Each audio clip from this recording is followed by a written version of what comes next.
Remal যখন তার কাণ্ড কারখানা করছিল সেই সময় সকালবেলাতে আমি ব্রেকফাস্টে ব্রেড পিৎজা বানিয়ে নিয়েছিলাম, দুপুরে লাঞ্চ করে নিয়েছিলাম, তারপর বেরিয়েছিলাম। বাগানের কি ক্ষয়ক্ষতি হয়েছে, সেগুন গাছ ভেঙে গেছে, দেবদারু গাছ দুটো ভেঙে গেছে, বাগানের জবা গাছ, আকন্দ গাছ সবই প্রায় একদম নুয়ে পড়েছে।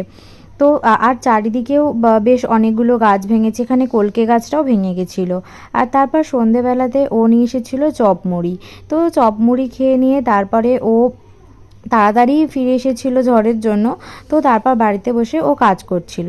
আর বৃষ্টির দিন মানে একটু বাঙালির তো মনটা খিচুড়ি খিচুড়ি করে, তো ওই জন্য খিচুড়ি, কুমড়ো ভাজা, পটল ভাজা করা হয়েছিল। আর আমি করেছিলাম পমফ্রেট ফ্রাই। তো খিচুড়ির সাথে এটাই সার্ভ করা হয়েছিল একটু হাটকে। আর এই মিনি ব্লগটা যদি তোমাদের ভালো লাগে, দেখা হবে নেক্সট মিনি ব্লগে। আর মিনি ব্লগটা যদি ভালো লেগে থাকে তাহলে please like, share, subscribe, comment করতে ভুলো না কিন্তু। দেখা হবে পরের ব্লগে। টাটা।